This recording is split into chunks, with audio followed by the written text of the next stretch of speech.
Surveillance Unit at Health Canada. A little bit about Stephanie. Stephanie has been with Health Canada for 10 years, operating in the area of pharmacovigilance and health product safety with a career at Health Canada.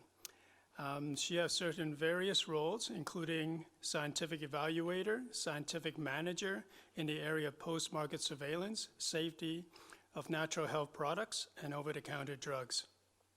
Since 2018, Stephanie has been leading the development of the Cannabis Adverse Reaction Reporting Framework at Health Canada. Please welcome Stephanie to the podium. She'll be sharing with us vigilance of cannabis products in Canada. Stephanie?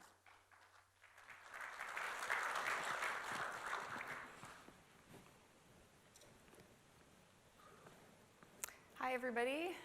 Thank you for inviting me to present at PSG. I hope this is not a repeat presentation for some of you. I did do an earlier presentation back in April to another PSG conference. So it's a little bit similar, but it has evolved a little bit over time. So this is the same disclaimer that was previously presented, so I'll just skip over that. So just a quick outline. I'll be providing a bit of an overview on the vigilance of cannabis products, touching quickly on the mandatory adverse reaction reporting, and focusing on a little bit on the serious adverse reactions, as well as the annual summer reports, and quickly touching base on some other surveillance activities that are happening within our branch. So why are we doing vigilance for cannabis products? So this really is rooted in the Task Force for Legalization and Regulation. There was an identified need for ongoing surveillance of cannabis, as well as research.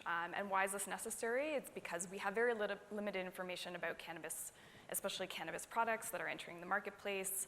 And so there was an identified need for continuous monitoring of patterns of use, as well as the individuals that are using it, so the populations, continuous monitoring of harms, which includes adverse reactions, as well as other aspects, to better understand, identify, or characterize these types of reactions in Canadian users, and as well as to identify new or unknown effects that we didn't previously know. So there was a brief mention of the health professionals monograph for cannabis that was updated up to October 2018, and since then we've already seen new science, new publications, and new evidence on cannabis. So the science and the literature is evolving quickly.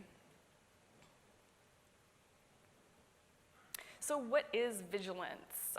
Some of you may know this already. Some of you might know it as pharmacovigilance.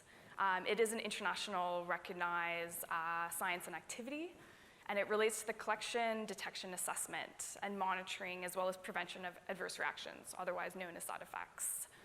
Although this was initially developed for medications, some of you may know the origins of this in the 1960s because of thalidomide and the harms that were seen in the post-market.